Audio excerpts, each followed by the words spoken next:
Afternoon, everybody. You now have, if you've read the blog, this is my last video on this topic on traveling, because of a few other things that I need to cover off, and this is particularly for people that have not really ever done any long distance traveling really. So I mean, like from Australia and New Zealand to Europe, that it might be your first time. So video number, which is number 2, which sits on our YouTube channel, that was filmed in, I think, September of 2018. So we had by then done already 2 years of traveling around Australia in our truck, which sits here in Salisbury. And then the second video where I did the revision, that was filmed, I think, in Budapest. So that would have been in the European summer of 2019. So we're now in March of 2026, and this video I just really want to talk about some other topics. So I have a number of bags lying here in front of me, which I'll take you through in a minute, and I think that these are some good things for people that have never really traveled long term. These are some things that I came across in 2016, and I've had these items now for a relatively long time, so I really do believe in investing in very good luggage, because it will give you a lot of security, and it will make you, as I said to you, why are some of the reasons that we travel with hand luggage? And number 2 was risk and security. So that it looks like you know that you're going wherever you are. You never let anybody know when you arrive at airport if you've got not a clue where you're going. You just look like, this is point B that we're going to, and this is where we're going. Now, Mark and I have been very lucky on all of our trips, that we've never lost any luggage. We've never been pickpocketed.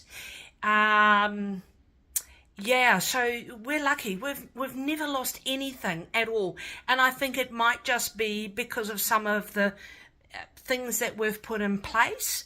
I think it is the traveling with hand luggage. I have a backpack here in front of me for my laptop, and it's also got something to do with my hand luggage. So I'm going to show you those items now. So item number 1 is this bag. This bag it's a travel bag, and it comes from Kathmandu. Now you can see that it is becoming a bit worn. I have 2 of these actually. The other one is sitting in New Zealand. This one's sitting here in Australia with me because I use this all the time when I travel. Now, the beauty of this bag is that, first of all, it has some really nice features. It has the strap. This has got metal woven into it. You simply cannot cut it with a knife or with a pair of scissors, or however you want to do it, or a standing knife. It simply will not cut. It also has another feature in it, that it has a device in it that will stop people from being able to record your Visa cards, your bank cards, your airline cards, which are your frequent flyer miles, and your passport. So that's in there. It also has a lot of really nice big compartments. So I have a certain area where I put my passport at all time. It just goes in this compartment right at the back, and I have it in there because when I wear it, I wear the strap. I'll show you.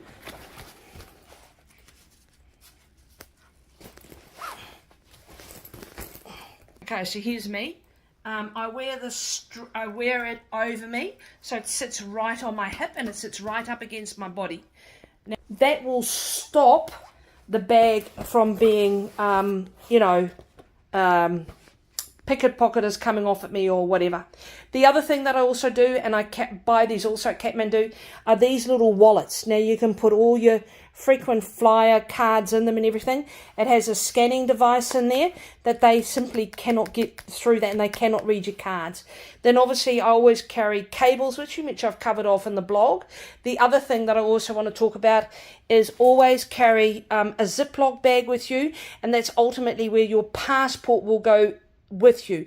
Never ever leave your passport behind at the hotel. You always have that passport on you at all times. The other thing that I do is always carry my international vaccine passport with me. I always have my COVID passport with me and all my vaccinations, and then I have a scanned copy there of my passport, which I have actually I've laminated it, and that's what I, for instance, give in Russia, in the East Bloc. I give that to the police, or if somebody, we had an incident in Eastern Europe whereby undercover cops, they came into the bus. We actually also had the same thing happen to us in Italy. They came into the bus and they asked for everybody's passport because they were looking for illegal immigrants. And we got put to one side because obviously identified us as being, white. White privilege still really does exist in this world. I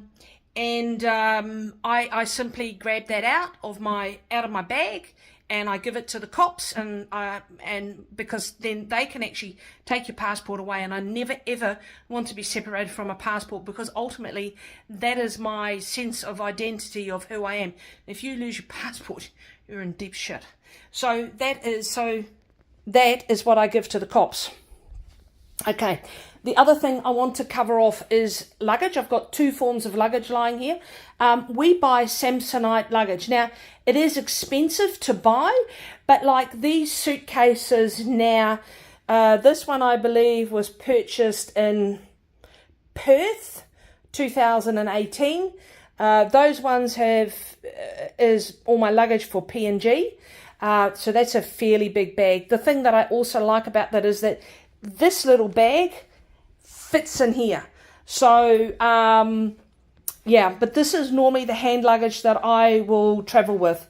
Good wheels on it. They've got pretty much a lifetime guarantee on them. They're just very, very good bags. They are expensive to buy, but I strongly believe in buying very good luggage. The other thing I travel with is I have a Samsonite laptop bag. Again, it's got fabric woven into it so that they can't actually read what is in here, and these are very good for in countries where I do still need to take my laptop in and out of. In New Zealand that is no longer a requirement, but here in Australia, every time I go through customs, I need to take my laptop out of my bag. So that's coming with me this coming weekend. This is the other thing that I want to talk about is these are really hiking bags. I think that I got this from Macpac. In the video, you see a yellow one. This is another one. I got a blue one. Now, this is actually what I use for a toilet bag, because it actually has got a feature in it whereby it's got a drawstring on it. And I can put whatever I want. The other thing that I want to say about toiletries is really don't buy your shampoo, your conditioner. Just travel with deodorant.